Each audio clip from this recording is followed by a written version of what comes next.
Billions of stars, billions of people, billions of ideas. What is data? The human mind has first to construct forms independently before we can find them in things.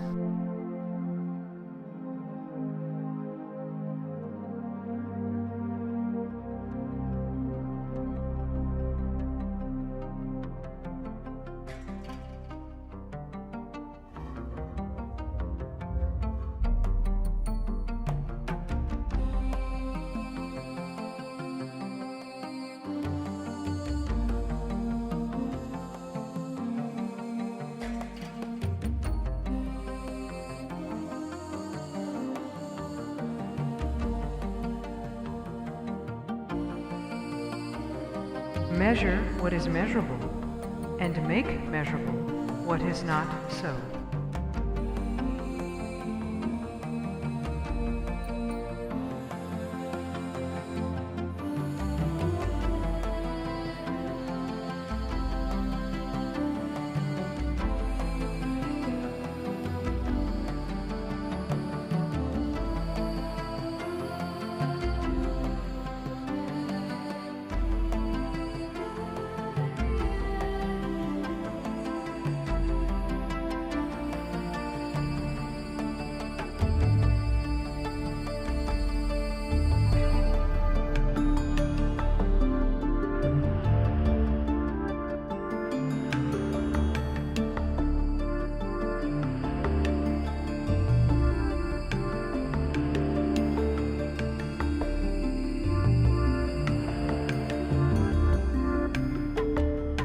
Mechanical profits were invented. Belief structures changed. Social structures changed. Data did that.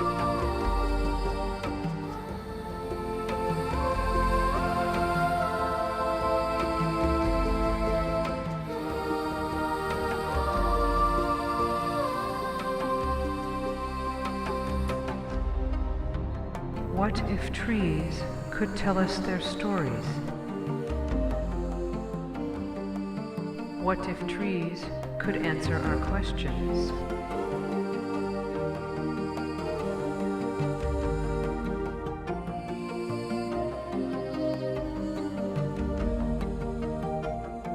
What if clouds could hear what we say?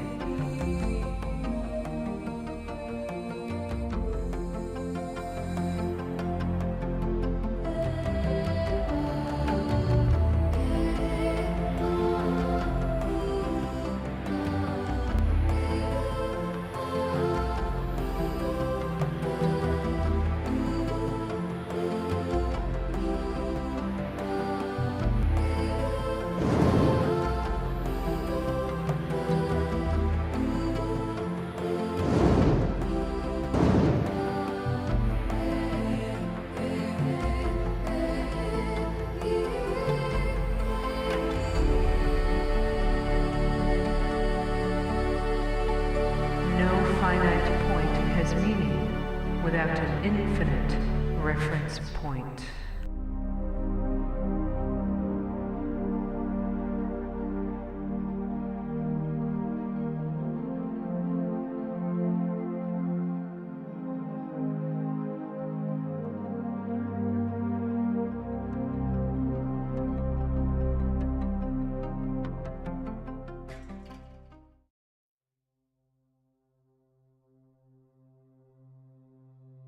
So, what was that all about? This is where I live, hovering between art and science.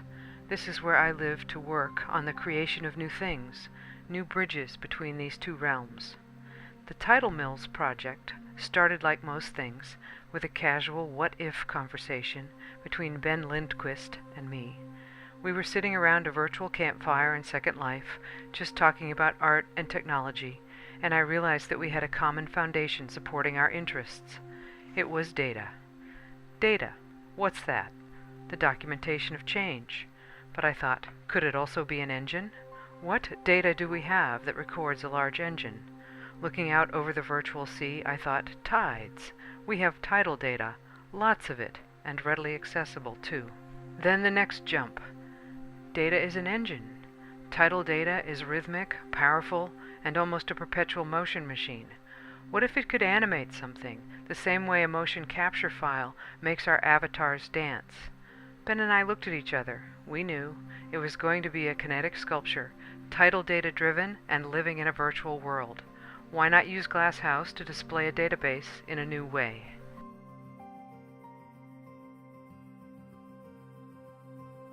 I chose the tidal prediction data for this year, along the coast of Long Island, around Manhattan, and up the Hudson River to Albany, New York.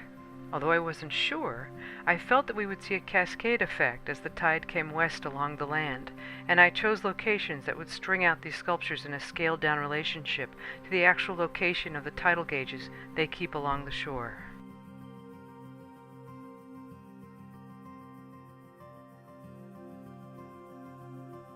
Now, I'm going to throw a few homemade formulas and acronyms at you. These seem to be common ideas to the creation of a good data visualization.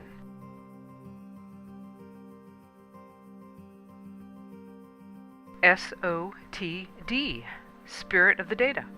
In spite of the noise, in spite of the gaps, what is the data trying to show us? When you dump those numbers out on the table, what shape does it take in your mind? It's not just data. It's a captured experience, like the rings in a tree capture the climatological information and provide us with a natural form of data visualization.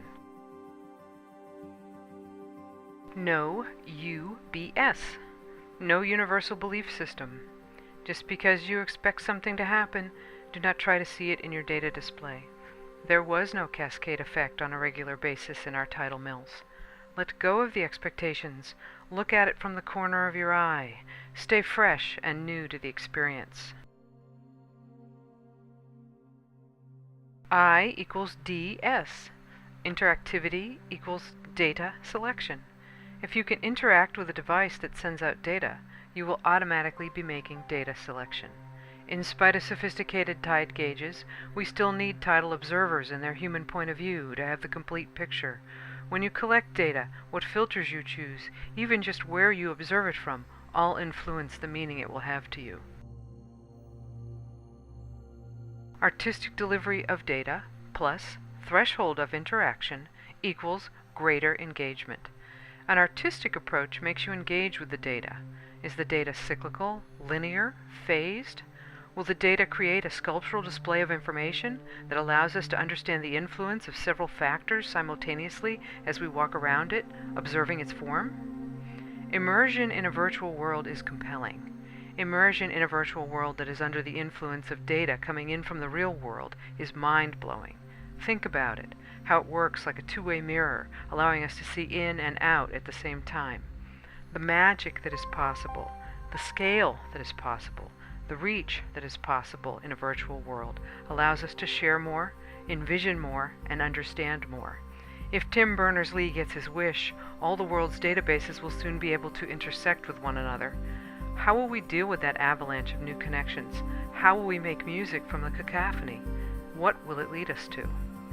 Thanks to my dream team who helped me on this presentation, and thanks to you for listening.